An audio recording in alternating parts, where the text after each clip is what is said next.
Солдаты ВСУ и России взяты в плен. Экстренное обращение к армии РФ. Штурм сорван. Призыв сложить оружие.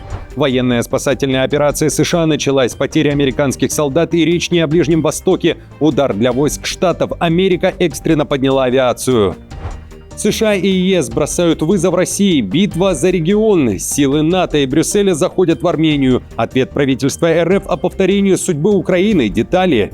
Народ против. Скандал из-за зарплат для чиновников. 1000 евро в карманы представителей власти и копейки людям. Перепалка с главой правительства. Мерц судится с немцами. 300 оскорблений в адрес канцлера Германии. Какие оскорбления его раздражают? Срочное обращение НАТО к Киеву. Альянс активно вербует киношников для военной пропаганды. Украинских беженцев выселяют из европейского жилья, но готовы платить до 10 тысяч евро. А еще о паранойи в Белом доме и новой эскалации между Киевом и Минском. Украина обвинила Беларусь в нарушении воздушного пространства. Об этом и не только, досмотрите. Друзья, всем привет, это «Время прятков», коротко, четко и по делу о том, о чем говорят в мире. Спасибо за поддержку, и я начинаю.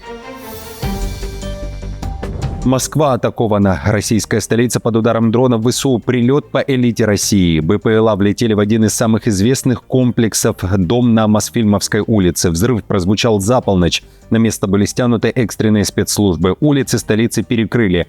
Мэр Собянин подтвердил, что Москва была атакована. Прилет зафиксирован всего в 9 километрах от Красной площади. Комплекс считается одним из самых престижных в Москве. Среди жителей бизнесмены и топ-менеджеры, а также высокопоставленные чиновники и люди из околовластных кругов. Цены на эти квартиры стартуют от нескольких сотен тысяч долларов. На месте удара найдены обломки БПЛА. Перед этим о пролете дронов сообщали жители Дрожина Московской области. Напомню, накануне появилась информация, что в российскую столицу в преддверии парада перебрасывают дополнительные силы ПВО.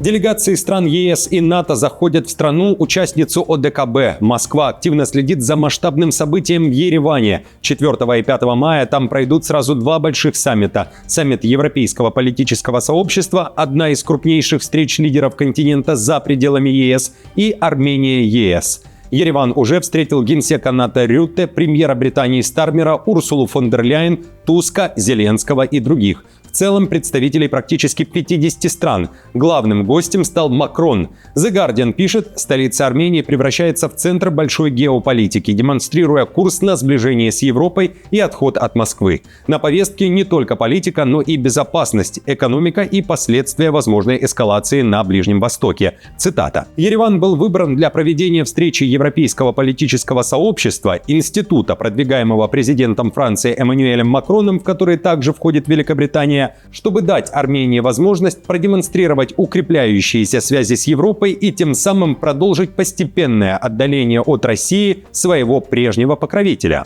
Трамп также бросает вызов Путину, об этом пишет Bloomberg, уточняя, что США наносят удар по РФ, начиная борьбу за Кавказ. На фоне двух саммитов Трамп продвигает амбициозный проект нового транспортного энергетического коридора через Армению. Речь идет о маршруте, который должен связать Европу и Азию в обход России и кардинально изменить логистику региона.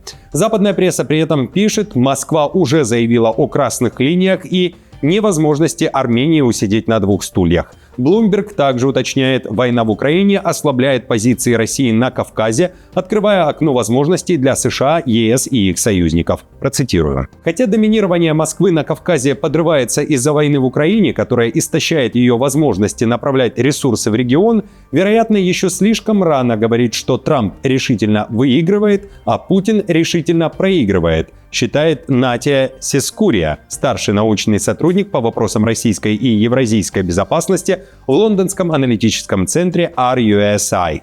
Из Госдумы при этом уже летят угрозы. Там заявили, что Армения может повторить судьбу Украины, если сделает неправильный выбор исторического пути. Там считают, что Армения, далее цитата, может сервировать себя в качестве блюда на европейском столе. Конец цитаты. Саммит в РФ назвали подорожником или пластырем, которым лидеры Франции и Армении пытаются починить свои рейтинги. Также конец цитаты. И напомню, пока Ереван принимает представителей стран-членов НАТО, на территории ее страны остается военная база России. Еще месяц назад Пашинян заявлял, что российская военная база пока не мешает намерениям Армении вступить в ЕС. Силовая операция по захвату российского судна «Спецназ» Швеции пошел в атаку. Министр гражданской обороны Карл Оскар Бохлин заявляет, нефтяной танкер остановили в Балтийском море, недалеко от шведского города Трелеборг. Береговая охрана провела досмотр судна, говорит министр. Затем при содействии авиаполиции и спецназа танкер направили на якорную стоянку. Начато расследование, пока никто из экипажа не задержан. Как пишут СМИ, конечный пункт маршрута судна остается неясным. Однако по данным Marine Traffic, танкер шел под сирийским флагом из турецкой Алиаги в латвийскую Лиопею и является судном из теневого флота России. Это уже пятое судно, на которое за короткое время поднялись представители Швеции. Судно называется Джин Хуэй и, как предполагается, ходит под ложным флагом. Возникают вопросы о его мореходной пригодности и отсутствии страхового покрытия. Джин Хуэй внесено в санкционные списки ЕС, Великобритании и Украины. Беларусь отправляет помощь российским военным в Украине. Об этом говорится в новом сообщении Киева. После недавних заявлений Зеленского о специфической активности на границе из-за боевой авиации Минска, украинская Госпогранслужба заявила о нарушении воздушного пространства. Речь о воздушном шаре. По данным ГПСУ, в Украину залетел воздушный ретранслятор, который усиливает сигнал для российских дронов. Украина уверяет, это элемент атаки, технология, помогающая БПЛА бить точнее и дальше. В погранслужбе прямо говорят, за этим могут стоять совместные действия Москвы и Минска. Цель – дестабилизация ситуации на границе и возможные провокации. В то же время НАТО срочно обратилась к Зеленскому. Страна-член Альянса Финляндия подчеркнула Банковой недопустимость нарушения финского воздушного пространства украинскими дронами. Премьер-министр Петери Орпа намекает на 2 дрона, которые нарушили воздушные границы Финляндии в воскресенье утром, в тот момент, когда был массовый налет на Россию. Напомню, Москва заявила об атаке как минимум 300 дронов ВСУ. Прощупывание почвы. Германия готовится к обязательному призыву в армию. С начала этого года Бундесвер разослал почти 200 тысяч официальных писем опросников молодым немцам, потенциальным кандидатам на военную службу. Об этом сообщает Deutsche Welle. По итогам анкетирования станет ясно, сколько немцев готовы служить. Это часть нового закона о реформе призыва, пишет издание. Пока что служба в рядах Бундесвера остается добровольной, но власти уже готовят почву для возвращения частичной воинской обязанности. Если добровольцев не хватит, парламент сможет ввести обязанность по необходимости. Тогда кандидатов будут отбирать по жребию. В Минобороны Германии отметили, что сделать достоверные выводы об отклике на кампанию пока сложно, в том числе из-за поэтапной рассылки писем и разных сроков ответа. Заполнение анкет обязательно для мужчин и добровольно для женщин. Подходящих кандидатов затем пригласят на процедуру отбора. Скандал с главой правительства из-за зарплаты и похорон. Мерц, рейтинги которого снижаются, попал под удар из-за собственного поведения. На встрече с гражданами в Зальцведеле к канцлеру обратилась немка с 4-й стадией рака. Женщина сказала, что у нее едва хватит денег на собственные похороны. Также пенсионерка заявила, что отправила приглашение Мерцу на церемонию ее погребения и потребовала, чтобы канцлер объяснил, почему власти урезают финансирование здравоохранения и при этом собираются увеличить себе зарплаты. О деталях инцидента сообщает Bild. Мерц довольно жестко ответил на вопрос, он повторил 5 раз, что правительство не собирается повышать себе оклады. Без капли сочувствия, пишет издание, Мерц вдобавок обвинил больную немку в распространении ложных утверждений. Однако женщина не выдумала тему повышения зарплат. 2 недели назад законопроект действительно предусматривал повышение зарплат высшим чиновникам, госсекретарям почти на 40 тысяч евро. Поскольку зарплата канцлера привязана к этим выплатам, его доход также вырос бы более чем на 65 тысяч евро. Ранее стало известно, что на немцев заведено уже около 300 уголовных дел за оскорбление канцлера Мерца. По данным Tagesspiegel, инициатором всех расследований был сам политик. Многие дела связаны с публикациями в соцсетях, в которых граждане Германии называли канцлера маленьким нацистом, Пиноккио, идиотом и лакейским щеголем. США объявили поисково-спасательную операцию, но с главным намеком: армия потеряла военных. 2 американских солдата считаются пропавшими без вести. Инцидент произошел во время крупнейших международных учений «Африканский лев» в Марокко, в районе города Тантан у побережья Атлантики. К поискам срочно подключились американские и марокканские военные. Африканское командование вооруженных сил США уточняет детали. Америка подняла авиацию. Вооруженные силы США, Марокко и другие задействованные в учениях «Африканский лев» подразделения немедленно начали скоординированные поисково-спасательные операции, включая наземные, воздушные и морские средства. Учения охватывают сразу несколько стран Африки и считаются ключевыми для подготовки союзников к глобальным кризисам, об этом пишет The Guardian, но внезапное исчезновение солдат превратило тренировку в реальную чрезвычайную ситуацию. Военные пока не раскрывают детали, подчеркивая, что расследование продолжается. Отдельно уточняется, версия терроризма уже исключена. Западная пресса пишет, что по предварительным данным военнослужащие могли пропасть в районе скалистой местности у океана. Цитирую. Марокканская армия сообщила, что военнослужащие пропали в районе скалы. По предварительным данным, 2 солдат могли упасть в океан, сообщил агентству Рейтер представитель Министерства обороны США по электронной почте. Я могу подтвердить, что этот инцидент не связан с терроризмом. Солдаты ВСУ и России взяты в плен. Массовая сдача. Представители украинской армии обратились к россиянам. Каждая из сторон заявляет о потерях на фронте. Украинская сторона выпустила обращение в воскресенье 3 мая. В официальном заявлении для российской стороны говорится, что морпехи ВСУ смогли взять в плен десантников ВСРФ возле известного в этой войне Антоновского моста на левом берегу Днепра. Речь о Херсонской области. Штурм был сорван, уточняет Киев, который опубликовал еще и 16-минутный разговор с российскими военными и, в частности, обращение к ВСРФ. Цитирую. «Каждому российскому солдату, который добровольно сложит оружие и сдастся в плен воинам 34-й отдельной бригады морской пехоты, будет гарантировано сохранение жизни и здоровья. Морская пехота отвечает за свои слова, и главными свидетелями этого сегодня являются свежие пленные, которые прошли этот путь между 2 берегами. Выбор за вами, россияне. Жизнь, переход на сторону добра или жестокая смерть от наших дронов». Российская сторона также публикует новое видео, но с зимними и уже весенними кадрами, и пишет о взятии в плен военных ВСУ. В заявлении Минобороны РФ говорится, цитирую, «Штурмовики застали врасплох операторов дронов ВСУ, внезапно ворвавшись в их штаб. Взяв противника в плен, бойцы изучили его технику и аппаратуру». Конец цитаты. В то же время британская пресса публикует уникальную историю о том, как украинский военный попал в плен ВСРФ, перепутав блиндажи, и 2 недели провел в плену у российского военного.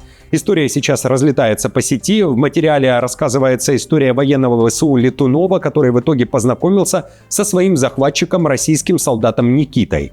Плен сопровождался тяжелыми условиями, нехваткой воды, еды и постоянной угрозой смерти из-за поведения Никиты, пишет Guardian.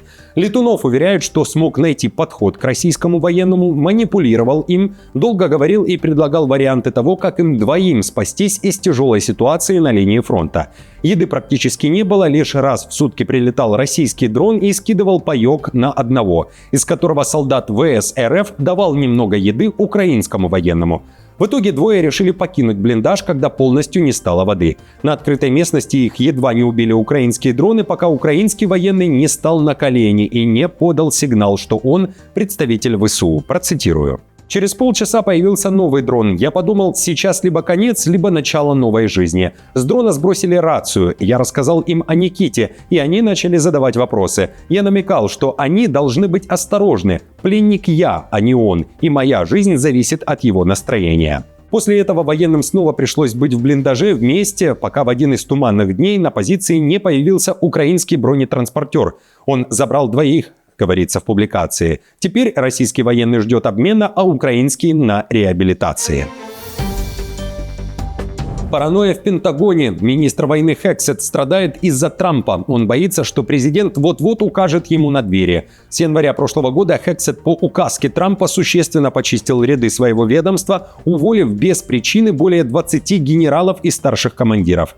Около 60% уволенных, говорится в материале Guardian, чернокожие или женщины. На недавних слушаниях в Сенате Hexet отрицал прямой приказ зачистки по цвету кожи, но открыто заявил, что прежнее руководство Минобороны слишком увлеклось социальной инженерией, расой и гендером.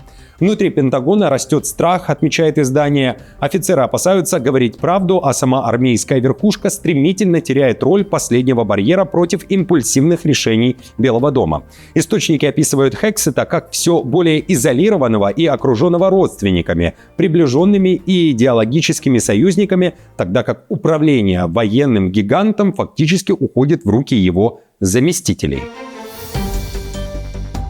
НАТО активно вербует режиссеров, сценаристов и продюсеров для военной пропаганды. Альянс уже провел 3 закрытые встречи в Париже, Брюсселе и Лос-Анджелесе. В июне будет 4-я в Лондоне. В распоряжении СМИ оказалось письмо, адресованное гильдии сценаристов Великобритании. Там прямо сказано, что предыдущие встречи как минимум частично вдохновили съемки 3 проектов. По данным издания, часть участников из индустрии кино прямо обвиняет Альянс в попытке превратить искусство в инструмент военной пропаганды.